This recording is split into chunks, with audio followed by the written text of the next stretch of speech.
আসসালামু আলাইকুম। Welcome to psych study with in touch. আজকে আমরা গণসংখ্যা নিবেশন অধ্যায়ে আরও একটা বিগত বছরের প্রশ্ন সমাধান করব, যেটা হচ্ছে জাতীয় বিশ্ববিদ্যালয়ের 2013 সালের। আর আমার এখানে অলরেডি প্রশ্নটা সুন্দরভাবে দেওয়া আছে। এখন আমরা ম্যাথটা সলভ করব। উপাত্ত সেটের সর্বোচ্চ মানটা যদি আমরা নির্ণয় করতে চাই, সেটা হচ্ছে আমাদের 50। আর সর্বনিম্ন মানটা যদি আমরা দেখি, সেটা হচ্ছে 10।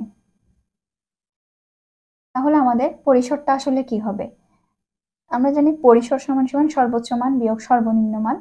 সেক্ষেত্রে এটা হবে আমাদের 40।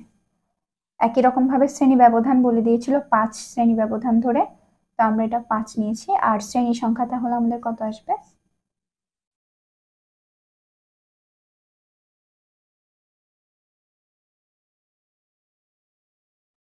আচ্ছা, এবার আমি একটা কথা বলি। আমাদের আসলে টোটাল যে কয়টা ছক করতে হয়, আমার মতে যেটা আমাদের শ্রেণী সংখ্যা আসে তার থেকে আমাদেরকে 2টা এক্সট্রা ছক অ্যাড করতে হয়। একটা হচ্ছে আমাদের টাইটেলটার জন্য, একটা হচ্ছে আমাদের টোটাল মানটা কত আসছিল সেটার জন্য। তার মানে শ্রেণী সংখ্যা যতটা আসে তার চেয়ে 2টা এক্সট্রা ঘর করলে আমরা টোটাল আসলে আমাদের কয়টা ঘর করা দরকার সেটা বের করে ফেলতে পারবো। এখন আমরা শ্রেণী ব্যবধানের কাজটা শেষ করার পর ট্যালি আর পণ্য দিয়ে ম্যাথটা করব।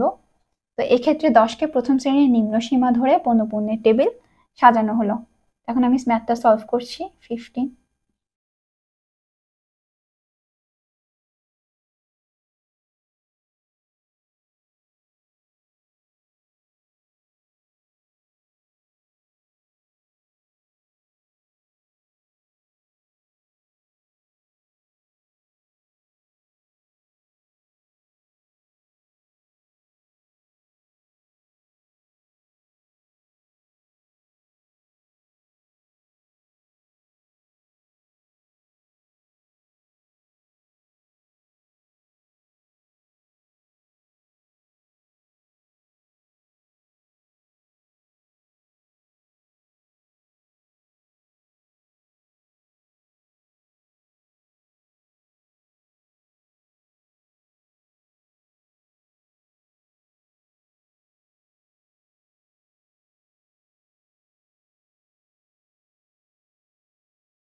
আজকের জন্য এতটুকুই।